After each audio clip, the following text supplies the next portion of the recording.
Hey, it's Kristen from iowagirleats.com, and we're making my pan-roasted steak with caramelized onions and goat cheese. It is so delicious. So first we have to start with our caramelized onions. So I have 2 large sweet onions that I'm just gonna cut the top and bottom off of, and then I'll slice them in half. Peel away the outside layer and slice them into thin slices. Now the caramelized onions will take about 30 to 40 minutes, but you can save some time by making these a day or 2 ahead of time. They refrigerate really well. I'm gonna add the onions to a large skillet with just about a tablespoon or so of extra virgin olive oil. And normally caramelized onions are cooked over really low heat for a really long time, but we're going for a mix between seared onions and caramelized onions, so keep the heat on medium the whole time you're cooking.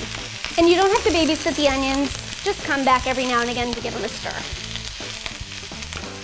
Our onions have been cooking for about 35-40 minutes, and they are nice and soft and sticky and sweet. If you have never tried caramelized onions, you will love it in this dish. So I'm just gonna scoop these into a bowl.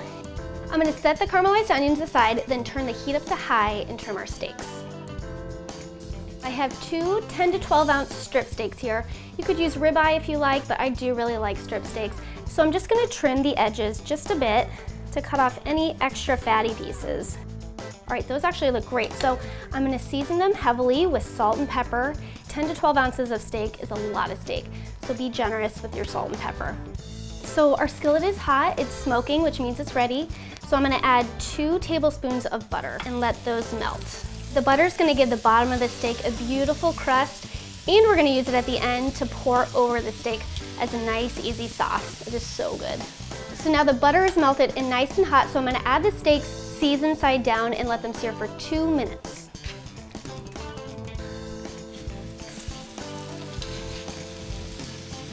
And once they're in the pan, I'm gonna season the other side.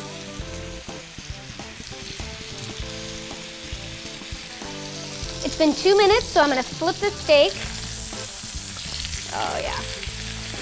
There's a nice golden crust.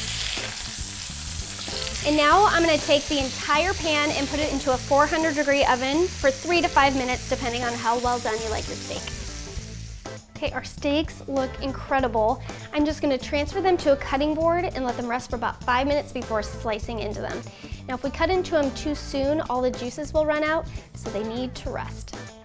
Our steaks are rested but still warm, so it's time to cut in. I'm gonna use a sharp knife to cut the steak against the grain into nice thin slices. This looks perfect. I am going to transfer my slices over to a plate with a nice side salad. Oh, that looks so good, and it smells even better. And then I'm gonna top with our caramelized onions, and the sweet onions with the salty steak is so, so good.